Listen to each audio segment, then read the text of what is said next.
ভাইয়ের আমার, আমাদের নির্ধারিত যে সময় নির্ধারণ করা হয়েছে 7:45, ওই নির্ধারিত সময় জামাত অনুষ্ঠিত হবে। এখনো যারা এদের সাথে ঘোরাফেরা করছেন তাড়াতাড়ি ঈদগাহে চলে আসি। আজকের প্রথম আমল ওই আল্লাহ নবী ঈদের দিন কখনো এশরাক নামাজ পড়েন নাই। এজন্য ভাইয়ের আমার, কালেমার তালকিন, কালেমা পড়বো কি শেষ করেছি কথা, কালেমাকে অর্জন করা, কালেমার হেফাজত করা, কালেমার ক্ষতিপূরণ দেওয়া। একটা কথা বলে শেষ করে দিচ্ছি। ক্ষতিপূরণ কি? অনেক সময় গুনাহ হয়ে যায় না, মনের অজান্তে গুনাহ হয়ে যায়, সগীরা গুনাহ কবিরা গুনাহ হয়ে যায়, হইলে আমার কালেমার ক্ষতি হয়ে গেল। ক্ষতি হলে কি হবে? আমার শায়েখ বলছে 4টা কাজ করতে হবে। 1 নম্বরে তওবা করতে হবে, খান খান দিলে তওবা করা। 2 নম্বরে আল্লাহ রাস্তায় কিছু দিতে হবে। 3 নম্বরে কিছু নামাজ পড়তে হবে, 2-4 রাকাত নামাজ পড়তে হবে। ক্ষতিপূরণ দেওয়া হলো, কষ্ট না হলে হয় না। এমন যখন দেখবেন আপনি এই কাজগুলো করতেছেন, আস্তে আস্তে আপনার থেকে গুনাহ চলে যাবে। আর কালেমার উন্নতি করা, আমার কালেমার উন্নতি হতে নফল কাজগুলা, যেমন 1 নম্বর নফল নামাজ, শ্রেষ্ঠ নামাজ হলো তাহাজ্জুদের নামাজ।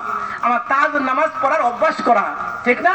তাহাজ্জুদ নামাজ পড়ে আল্লাহর কাছে বলে, আল্লাহ আমার কালেমার মৃত্যুর সময় যে আমার লা ইলাহা ইল্লাল্লাহ মুখ থেকে বের হয়, আমার দিলের ভিতরে কালেমা ফিট করে দাও, আমার সমাজের ভিতরে কালেমা ফিট করে দাও, আমার ঘরের ভিতরে কালেমা তুমি ফিট করে দাও। কি বলে দোয়া করা। যখন দোয়া করবো আল্লাহ রাব্বুল আলামিন এই কালেমা আমার দিলের ভিতরে বসে যাবে। এজন্য ভাইয়ের আমার, আমরা এই কালেমার উপর কি জমিয়ে থাকবো, এই কালেমা বেশি বেশি করে পড়বো। আল্লাহ রাব্বুল আলামিন এই কথাগুলো আমাকে সবাইকে আমল করার তৌফিক দান করেন। ওয়া মা আলাইনা ইল্লাল বালাগ। আসসালামু আলাইকুম ওয়া রাহমাতুল্লাহ। ওয়া আলাইকুম আসসালাম। সম্মানিত এলাকাবাসী, ওনার কানে তালা ফাটি, সম্মানিত এলাকাবাসী,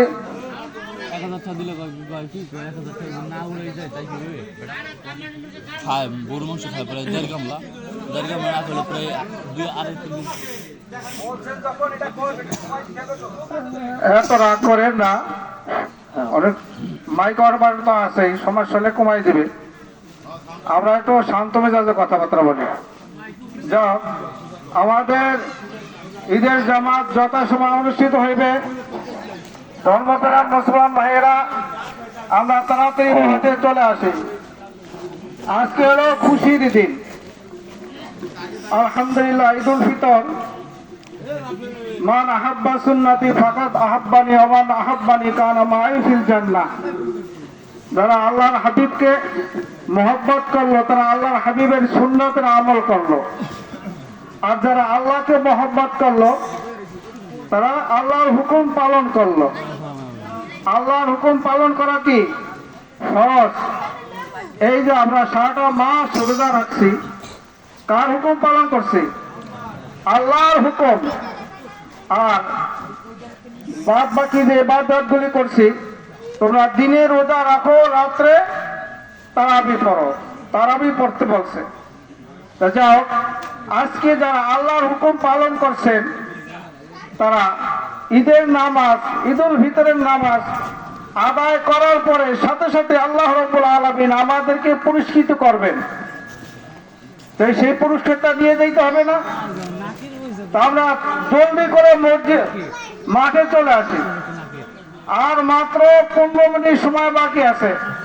সম্মানিত এলাকাবাসী, আমরা তাড়াতাড়ি মাঠে চলে আসি। এখন আপনাদের সামনে কিছু বয়ান করবেন আমাদের এই বাসস্ট্যান্ডের ইমাম সাহেব। আসসালামু আলাইকুম তো গাইস, ওয়া রাহমাতুল্লাহি ওয়া বারাকাতুহু। এই হলো মানুষ এখানে অনেক। আলহামদুলিল্লাহ, বাদ বাকি আপডেট পরে জানাচ্ছি ইনশাআল্লাহ। তো গাইস, ইতিমধ্যে আমাদের নামাজ শেষ হয়ে গেল। এই যে আমরা নামাজ শেষ করে আমরা বাসার দিক যাচ্ছি। আমরা এই যে বাসার দিক যাচ্ছি গাইস। এই যে মানুষ, কত মানুষ, অনেক মানুষ। তো গাইস, আমাদের নামাজ পড়া হয়ে গেছিল অনেক আগেই। ওই দেখেন, ওই জায়গায় আর একটা ব্লগার। সব জায়গায় খালি ব্লগার আর ব্লগার, এক্সের ব্লগার। একটা জিনিস, এই যে ফুলের অনেক সুন্দর ঘেরান আসতেছে। এই ফুল এই ফুলের নাম কি? এই যে একটা সিরাটা আছে, যদি আপনাদের দেখাই, এই যে অনেক সুন্দর একটা ফুল, অনেক সুন্দর একটা ফুল। না এই জায়গা তুমি এই জায়গায় কি ছবি তুলবা? জঙ্গলে ময়লা, কত সুন্দর একটা জিনিস পড়ছে, সাদা সাদা। এই ফুলের নাম কি বলো? এই ফুলের নাম কি?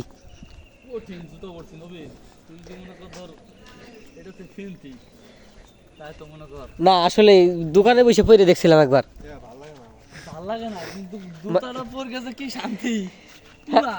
ঠিক আছে তুলা, এখন আনফরচুনেটলি যদি তোমার আরে না 900 টাকা নিছে। বড় ভাই বলে 1200 টাকা দেন, 1700 টাকা 1500 1400 টাকা দিছে কথা বলতে। এই লোক যদি 600 টাকা তা তোমার 900 টাকা হয় কথা। এই লোক মনে হয় যে কোনো টুটা শব্দ করে নাই। পুলিশ মানে গাড়ি ধরে মানে আমার কোনদিন দেখছি। তো গাইস আসলে